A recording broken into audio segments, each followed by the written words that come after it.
दोस्तों, आज हम आपको एक ऐसी तवायफ औरत की कहानी सुनाएंगे जिसे सुनकर हर एक औरत ने तौबा तौबा की। सारे गांव वालों की चीखें निकल गई।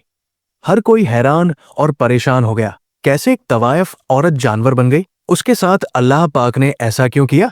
इस जालिम औरत का गुनाह क्या था जिसके करने से अल्लाह पाक ने इसे ऐसी भयंकर सजा दी? वीडियो को लाइक करें और चैनल को सब्सक्राइब जरूर करें। आइए देखते हैं। दोस्तों, बगदाद के शहर में एक बहुत ही खूबसूरत नौजवान लड़का रहता था जिसकी खूबसूरती की हर कोई तारीफ करता था।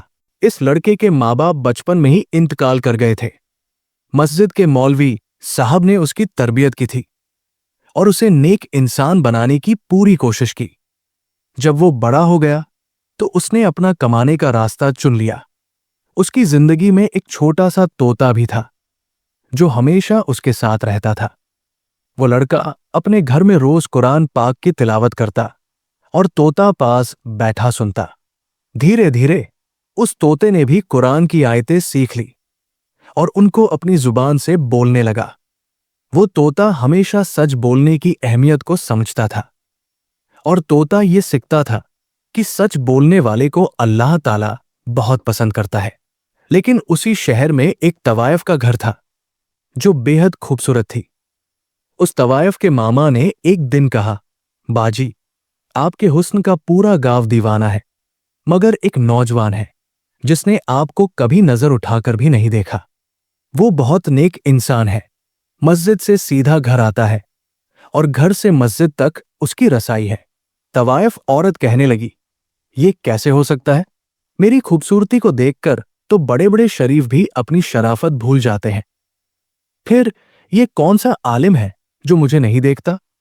उसकी मुलाजिमों ने कहा, आप चाहे तो आजमा कर देख लें। तवायफ ने कहा, ठीक है।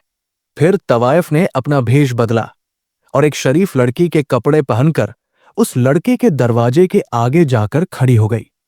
उसने सोच लिया कि जब भी वो लड़का आए तो उसे किसी बहाने से बहका लिया जाएगा। वो लड़का जब भी नमाज पढ़ने आता तो वो कभी नजर उठाकर तवायफ को नहीं देखता।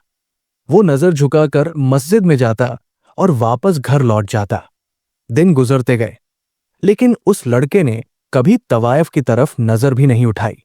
एक दिन तवायफ ने जानबूझकर जमीन पर गिरने का नाटक किया। लड़के ने जब उसे जमीन पर पड़ा देखा तो उसने सबसे पूछा, ये लड़की कौन है? वहां खड़े लोग बोले, हम नहीं जानते। लड़के ने कहा, उसे उठाओ और मेरे घर पर पहुंचा दो।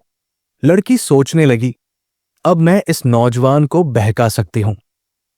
अब तो मेरा मकसद पूरा हो गया। जब वो लड़का मस्जिद से वापस आया तो तवायफ ने उसे अपने जाल में फंसाने की कोशिश की, लेकिन वो लड़का अपने इरादे पर दृढ़ रहा। तवायफ ने अपनी आंखों और हुस्न से उसे बहलाने की कोशिश की, लेकिन वो हमेशा अपने रास्ते पर अड़िग रहा। रात को तवायफ ने पूछा, आपकी तबीयत कैसी है? वो कमजोरी का बहाना बनाने लगी और उसकी आंखों में अपना शैतानी हुस्न दिखाने लगी। मगर वो अल्लाह वाले नौजवान अपने ईमान पर कायम रहा। वो तवायफ के हर इशारे को नकारता रहा। वो बदक औरत सोचने लगी, किस मिट्टी का बना हुआ है ये लड़का? मेरा कोई इशारा नहीं समझ रहा। फिर वो कहने लगी, क्या आपको नहीं लगता कि मैं आपका ध्यान आकर्षित करने के लायक नहीं हूं? उस लड़के ने जब ये सुना तो उसका दिल द्रवित हो गया। उसने तवायफ से कहा, आप मेरे लिए एक गैर महरम औरत है। आपका मेरे साथ रहना ठीक नहीं है। तवायफ का दिल भर गया। वो रोने लगी, मैं कहाँ जाऊंगी? लड़के ने कहा, आप आज रात मेरे साथ रह सकती है, मगर सुबह आपको जाना ही होगा। सुबह उस लड़के ने मौलाना साहब से मशवरा किया और कहा, मौलाना साहब, एक गरीब औरत मेरे घर में रह रही है। मैं परेशान हूं, क्या करूं? मौलाना साहब ने कहा, अगर वो लावारिस है तो तुम उससे निकाह कर लो। नौजवान ने तवायफ से कहा, मौलाना साहब ने कहा है कि मैं तुमसे निकाह कर लूं। तवायफ ने कहा, ठीक है, मुझे इसे मंजूर करना होगा। कुछ दिन बाद तवायफ का दिल भर गया। वो कहने लगी, अब मुझे यहां से जाना चाहिए। मैं यहां कैसे रह सकती हूं? वो लड़का परेशान हो गया। उसने मौलाना साहब से सलाह ली। मौलाना साहब ने कहा, अगर उसकी कोई नहीं है तो तुम उससे निकाह कर सकते हो।